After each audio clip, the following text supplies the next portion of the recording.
Hey everybody. Now for the Facebook interview I promised, and and you'll probably see me taking like random bites of pizza here. Forgive me, I know it's probably rude, but I haven't eaten shit all day, so you'll have to excuse me.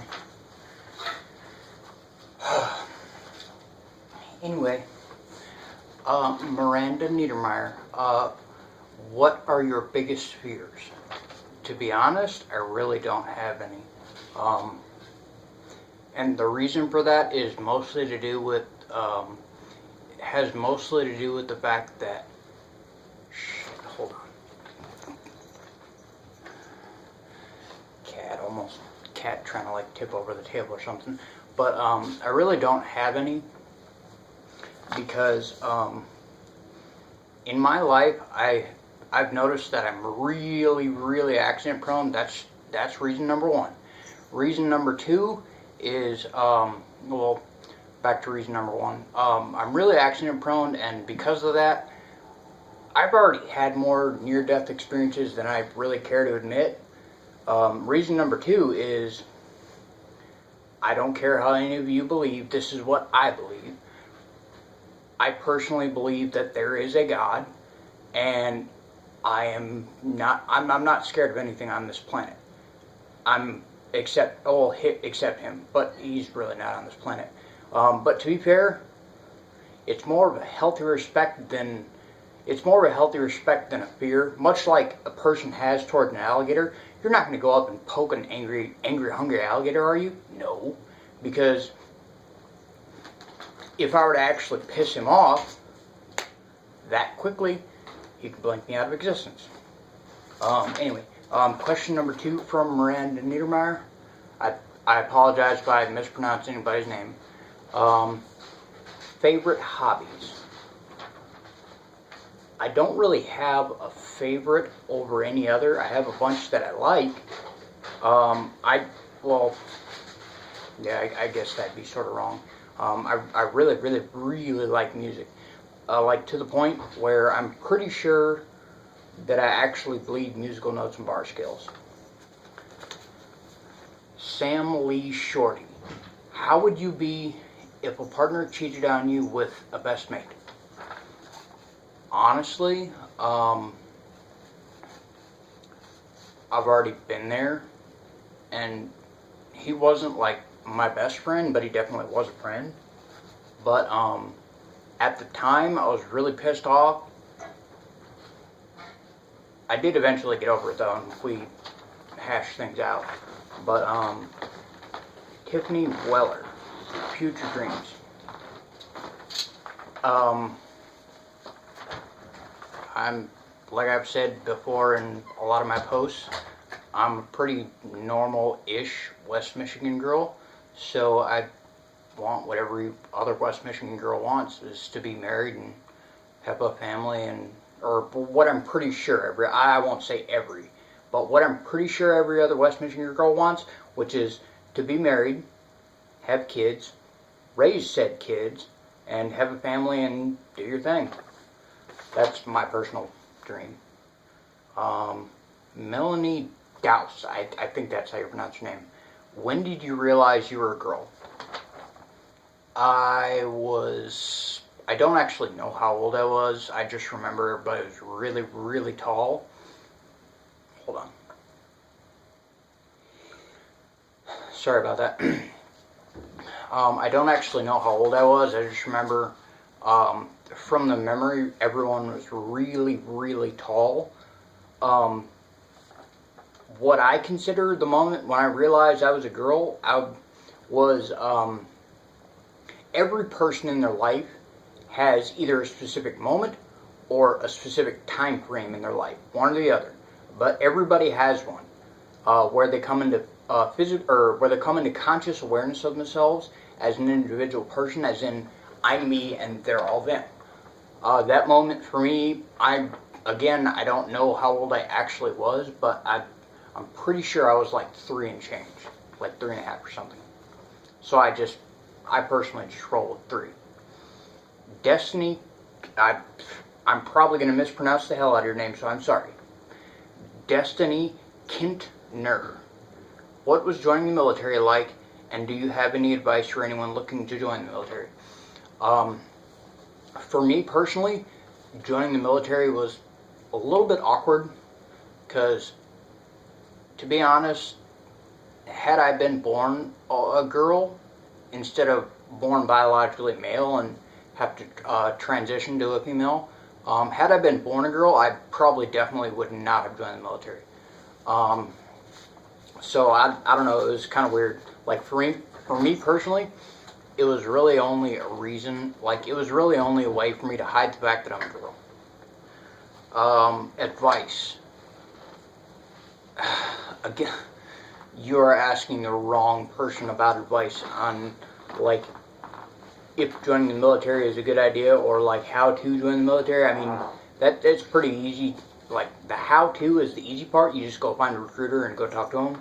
But my advice to anybody thinking about joining the military, don't. That's my advice. Don't. They will use you, abuse you, damn near kill you, and then throw you away when they're done with you. Seriously.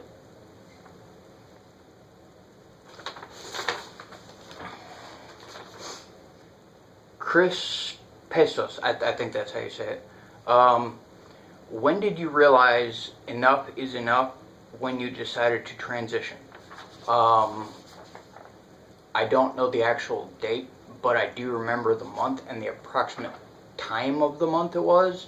It was around about the middle of the month, either the 13th, 14th, or 15th, or somewhere around there. But October of 2014. And what was I doing? Trigger warning. I was actually trying to hang myself because I personally couldn't deal with one more day as pretending to be a guy. My outlook on it is, if I can't live my life authentically to me as who I am, I don't want to live.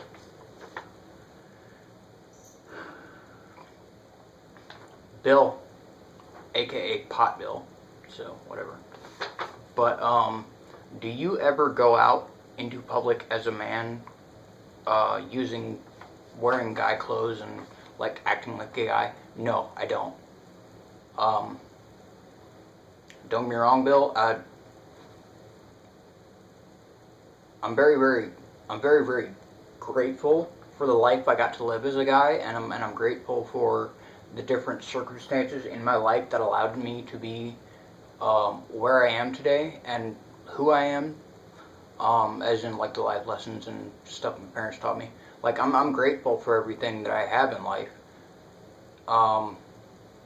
But there is zero part of me that ever wants to like pretend to be a guy ever again. It makes me want to paint the walls with my brains.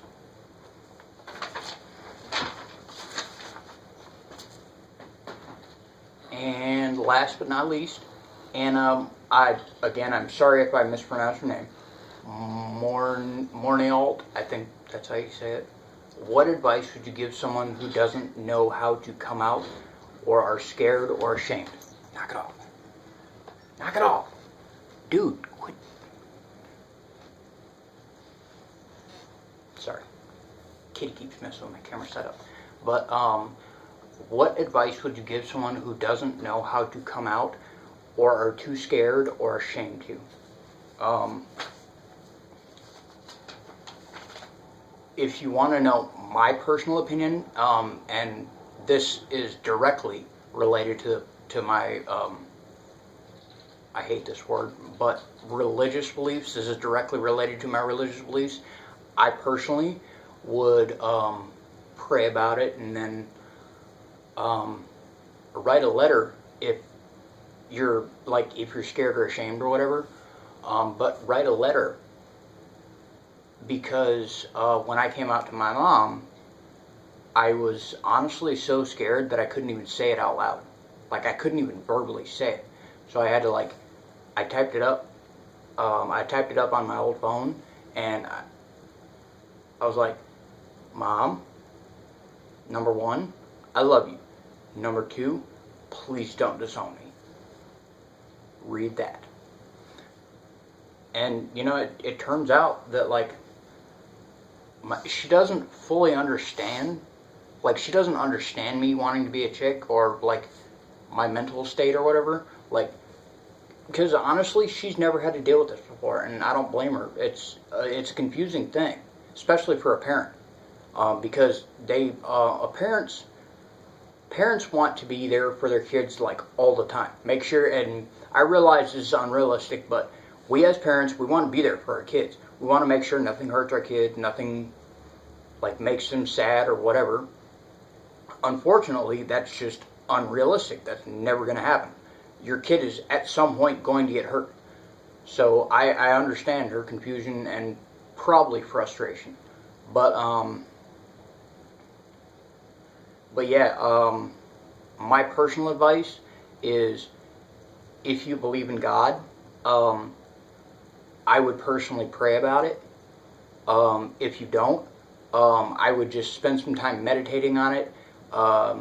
Write out a letter or something, or type out a, like, huge text message or email or something, and have them read that.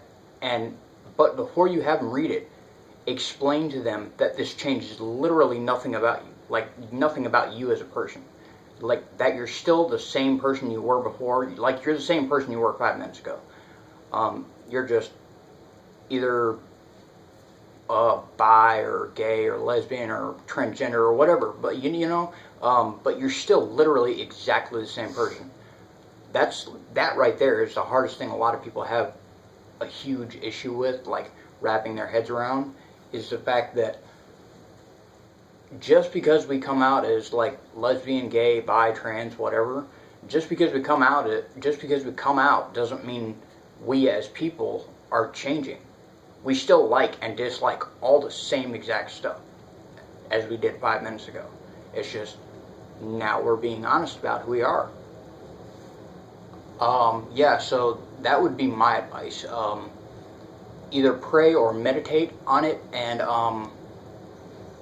if you're too scared to come out verbally and say it to your parents or family or whoever, I would write a letter, or, like, text it, or, like, type it up or something on your computer and print it out, and just present it to them that way. But make sure they understand that you still love them, and you as a person aren't changing one single bit. So anyway, thanks for all the questions, everybody. Hope you guys have a good day. Bye.